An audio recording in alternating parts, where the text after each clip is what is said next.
This story is titled, My Golden Boy Brother and His Fiancée Demand My Inheritance for Their Wedding, and My Parents Sided with Them, so I cut them off for good. Hey everyone! Before we jump into today's video, I need your help. We've noticed the channel is losing some traction, and subscribing is one of the best ways you can support us. It's quick, free, and it helps us keep bringing you awesome content. Your support means the world. Let's keep this channel growing together. Thanks so much. Now let's start the video. Hola people, it feels weird posting here for the first time.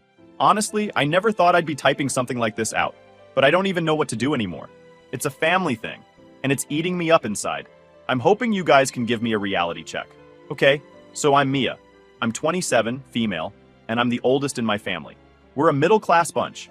Nothing fancy, but always had enough to get by.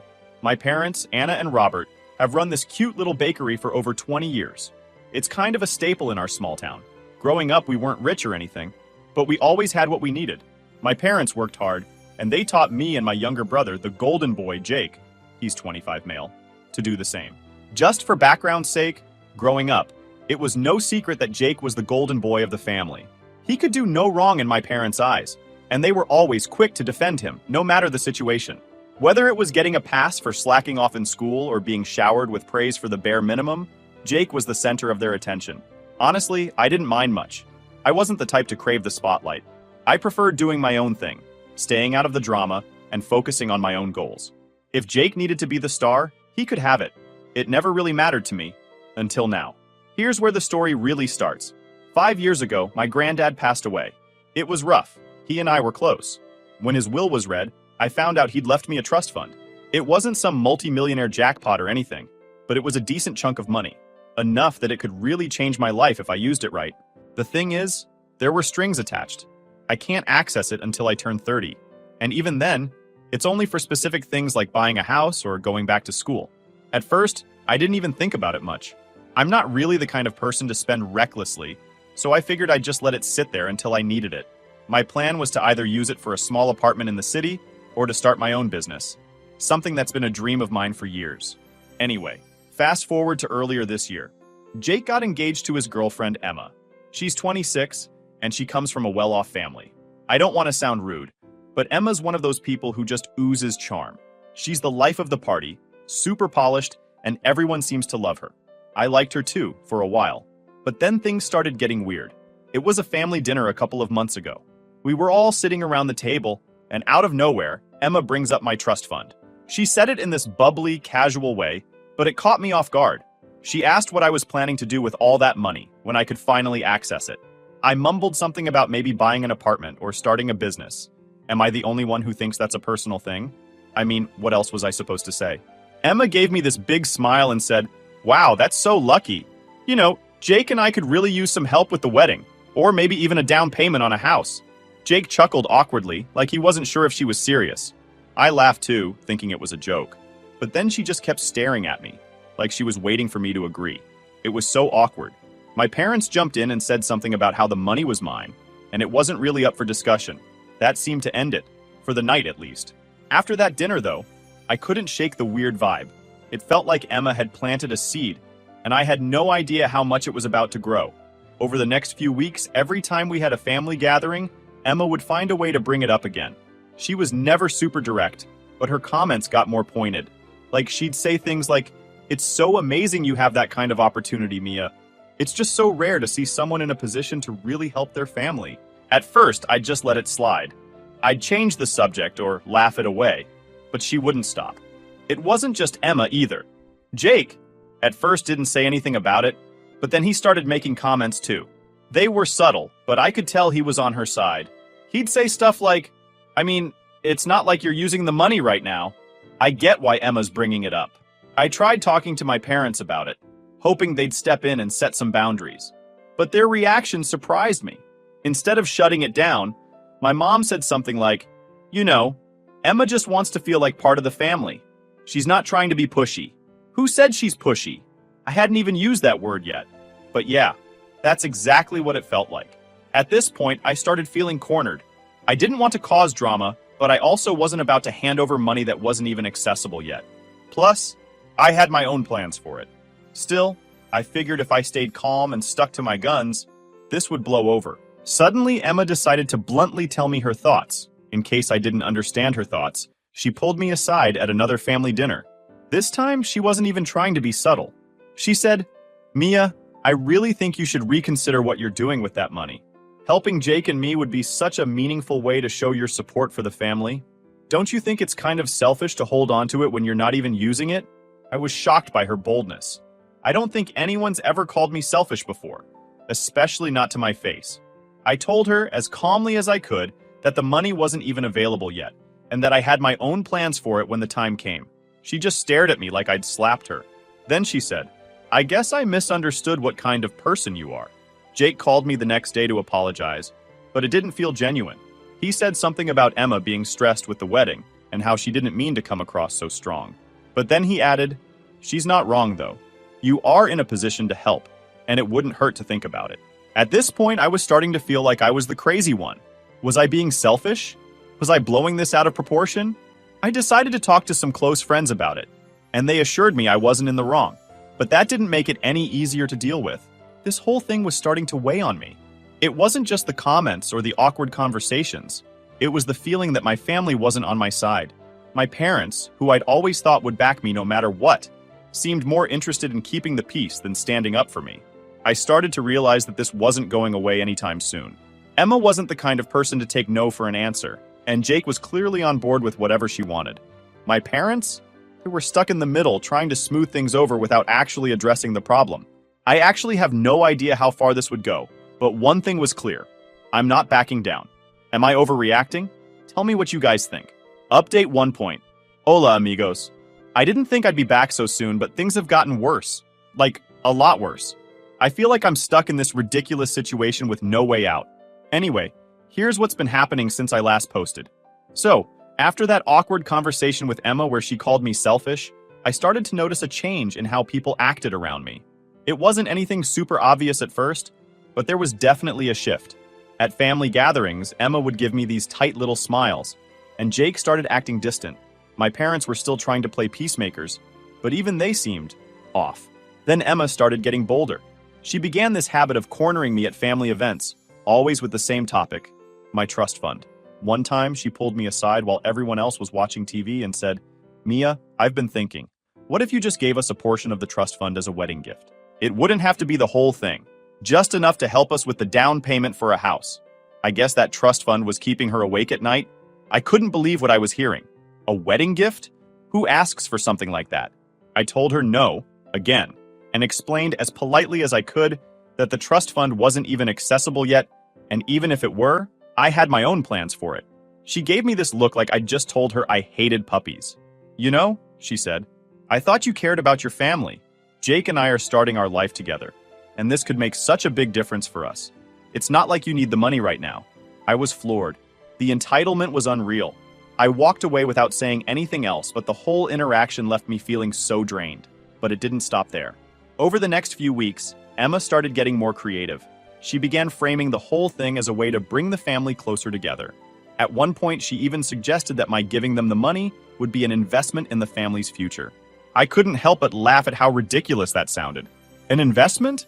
Like I was supposed to bankroll their life and expect what, dividends? What made it worse was how Jake was slowly being pulled into her way of thinking.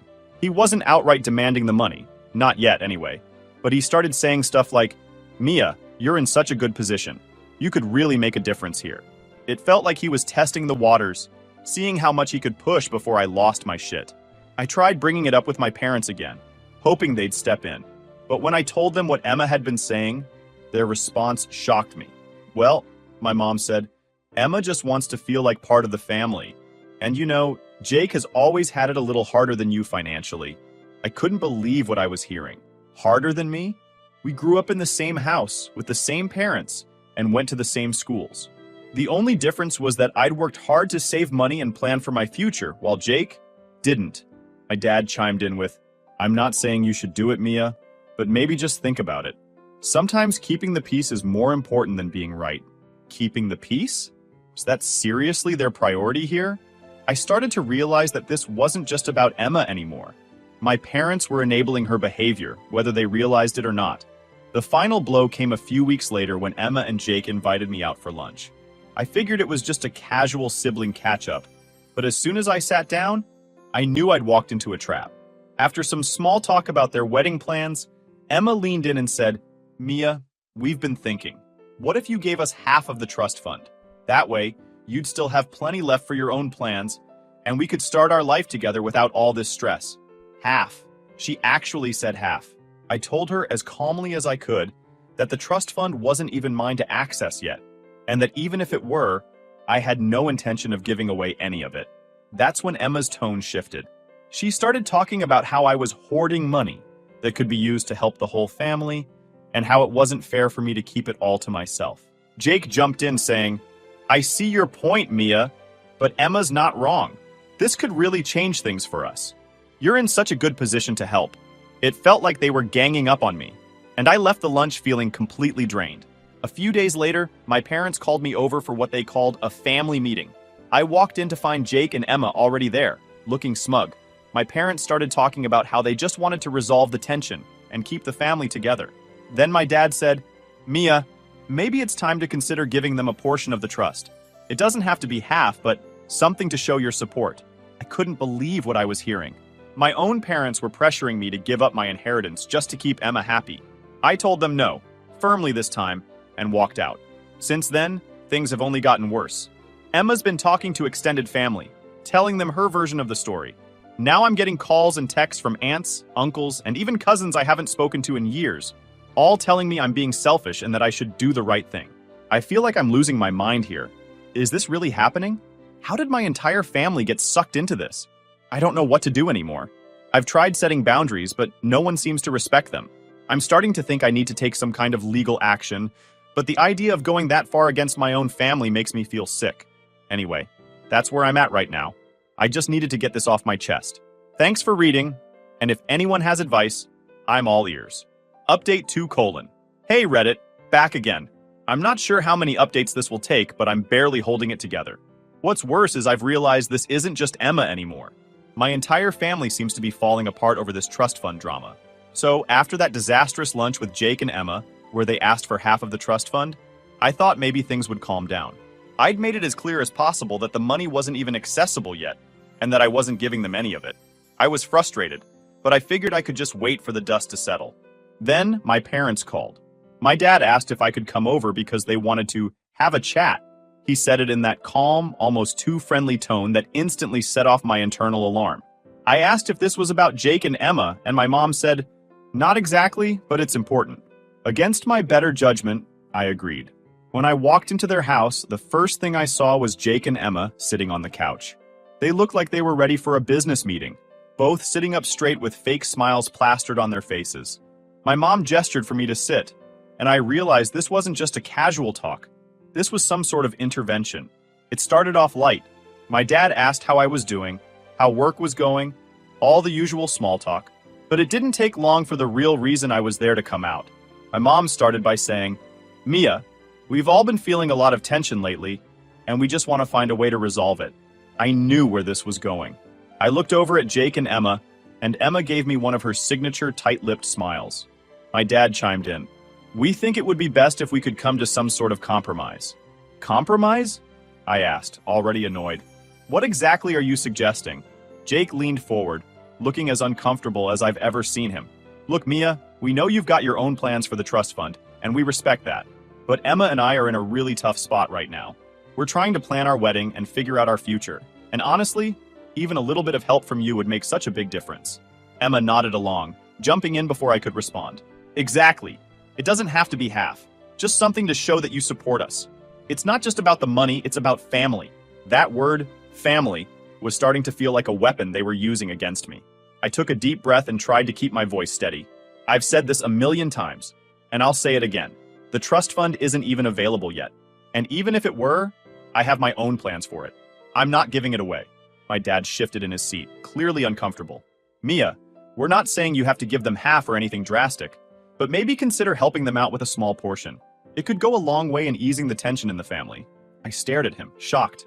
"So what? I'm supposed to just give them money I don't even have access to yet, just to ease tension? How is this my responsibility?" Jake sighed like he was exhausted from dealing with me. "It's not just about the money, Mia. It's about showing that you care. You're in such a good position right now, and this could really help us start our life together. I looked over at Emma, who was sitting there with this smug expression, like she'd already won. This isn't fair, I said, trying to keep my voice calm. I've worked hard to plan for my future, and this money is part of that. Why should I have to give it up just because you two decided to get married? Emma's smile faded. It's not about fairness, Mia. It's about family. Jake and I are trying to build something here, and you have the means to help us. It wouldn't even hurt you to give just a little.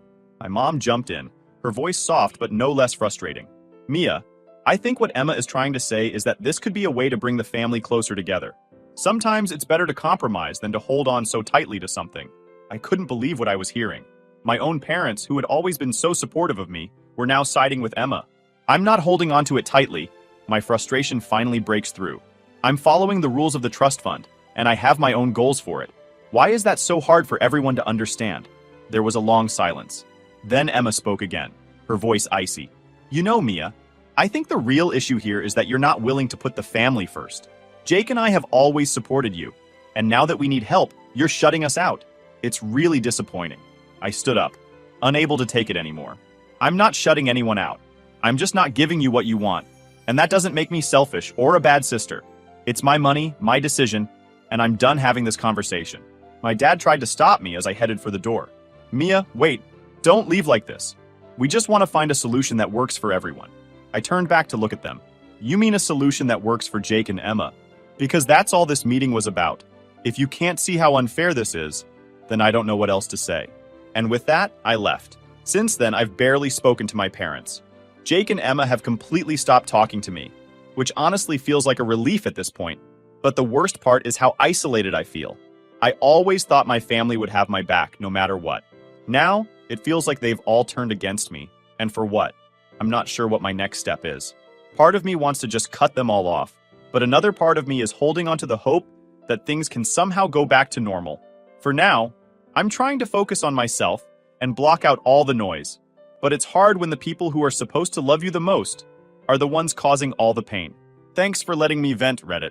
I don't know what I'd do without you guys. Update 3.0. Hey, Reddit. I'm back with an update, and honestly, things have gone from bad to worse. After weeks of being cornered, guilt-tripped, and painted as the villain, I finally decided to take a stand. It's not what I wanted, but I'm realizing that I can't just keep hoping this will blow over. So, after that last family meeting, I spent a few days trying to process everything. The phone calls, the texts, and the side eyes from family members were nonstop. It felt like every day someone new was chiming in, telling me I was selfish or that I needed to think about what's really important.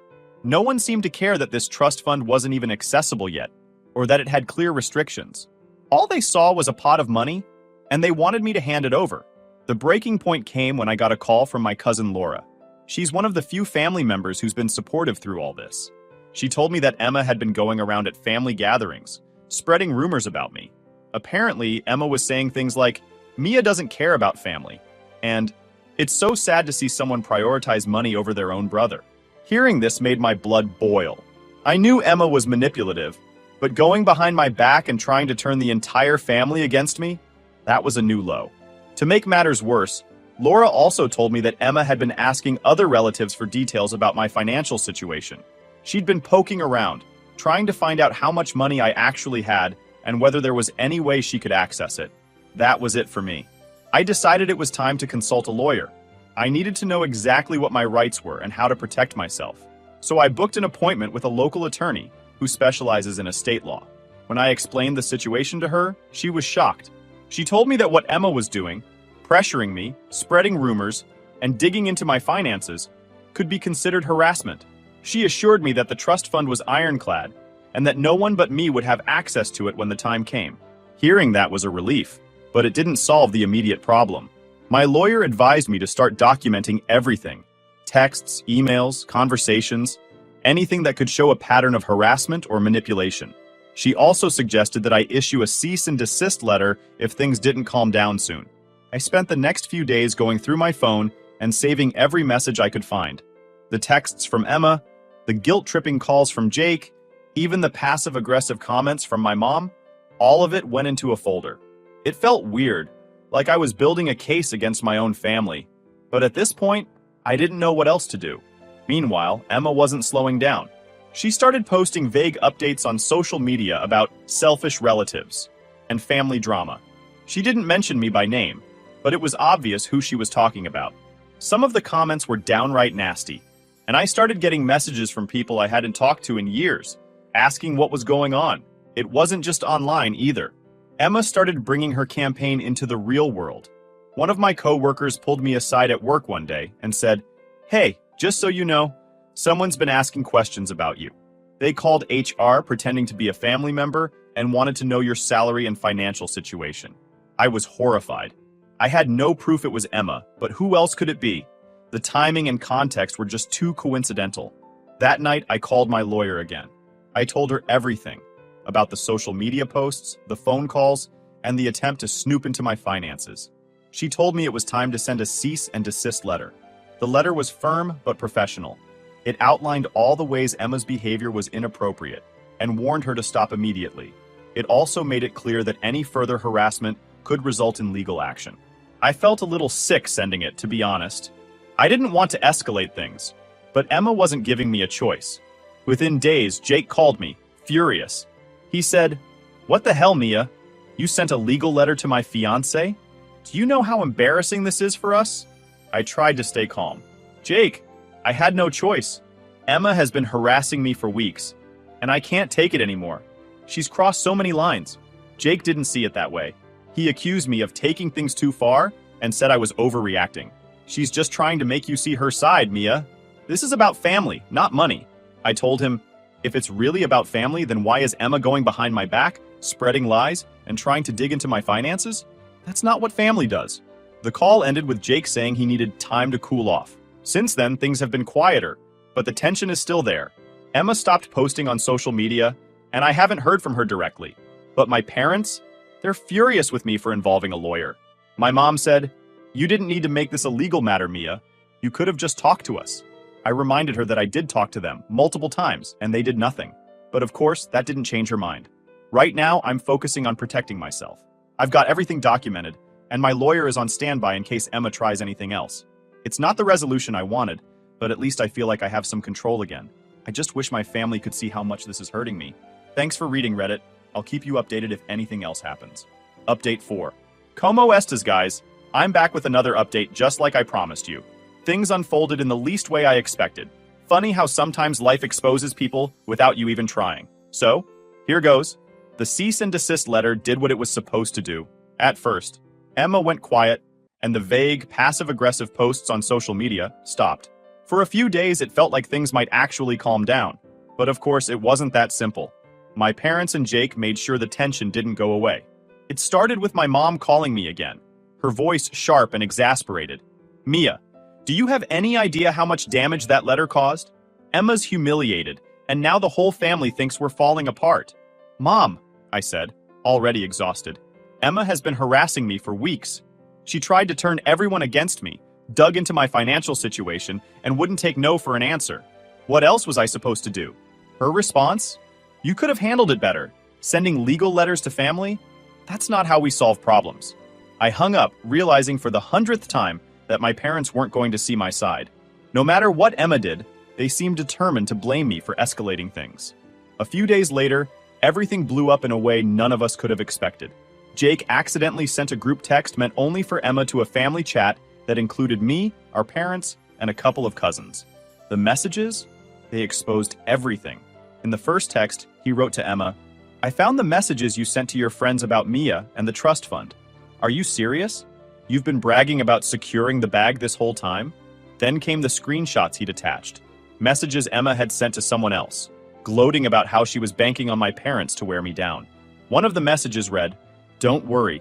Robert and Anna will push Mia into giving me the money. She's too soft to hold out forever." Another screenshot showed Emma mocking me, saying, "Mia's so focused on her little business dreams that she doesn't even realize how selfish she's being. This money should have been split between the family from the start." Jake's follow-up text to Emma hit even harder. "I can't believe you've been manipulating everyone, including me, just to get your hands on money that isn't yours. This stops now." When those messages and screenshots appeared in the family chat, the silence was deafening. Seconds later, Jake realized his mistake and sent, "Oh no, this wasn't supposed to go here. I'm so sorry." But it was too late. The group chat exploded. My mom was the first to respond, writing, "Emma, what is this? Is this true?" My dad quickly followed with, "Emma, you told us you were trying to work things out peacefully. Were you lying to us this whole time?" Emma scrambled to defend herself, replying, "These are being taken completely out of context. I was venting to friends about how stressful everything has been with the wedding. You've all misunderstood." But no one seemed to buy it. Not this time. Jake didn't say anything else in the chat, but the damage was done. Later that evening, Jake called me, his voice shaky. "Mia, I'm so sorry. I was going to confront Emma privately, but I accidentally sent those messages to everyone. I didn't mean for you to find out like this." "Jake," I said, my frustration bubbling just below the surface. "Why didn't you say something sooner? You've been defending her for months while she's been doing this behind everyone's back." "I didn't know how bad it was until recently," he admitted. "I found those messages on her phone by accident, and I couldn't believe it. I was trying to figure out how to confront her without blowing everything up. Clearly, I failed at that." His voice cracked as he continued.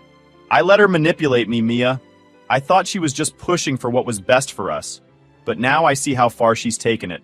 I'm so sorry for everything." I sighed, feeling a mix of anger and pity. "Jake, I've been trying to tell you this for months. Emma didn't care about the family. She cared about getting what she wanted. I appreciate the apology, but fixing this is going to take more than words." He agreed and just disappeared. The fallout from those texts was immediate. Laura, my cousin and biggest supporter, told me later that the family group chat had been buzzing with reactions for hours after I left it. Many of the relatives who had been criticizing me started to change their tune, finally seeing Emma's true colors. But Emma wasn't done. In the days that followed, she tried to save face by calling family members individually and spinning new stories. She claimed the texts were jokes, or that I'd blown everything out of proportion. She said she'd only been acting out because of wedding stress. By then, though, most of the family wasn't buying it. The screenshots were too damning, and her excuses didn't hold water. Jake, meanwhile, stayed quiet for a while. When he finally called me again, his tone was different, more resigned. "I've ended things with Emma," he said. "I couldn't stay with someone who would treat my family like that. I can't believe I let it get this far." I could hear the regret in his voice, but it didn't erase the months of hurt I'd endured. "Jake, I'm glad you're seeing things clearly now," I said. "But you need to figure out why you let her manipulate you, and why you defended her even when the signs were there. And that is it for now. Thank you guys for all your comments, I really appreciate it. I honestly don't think Jake will continue with his relationship, but I'm not sure yet. If anything pops up in my messed up life, I'll post a final update." Esnim final update. Hola amigos. Here's the final update on everything that's happened. I never thought things would go this far, but I'm finally in a place where I can put this whole mess behind me. As for Emma, she didn't go quietly.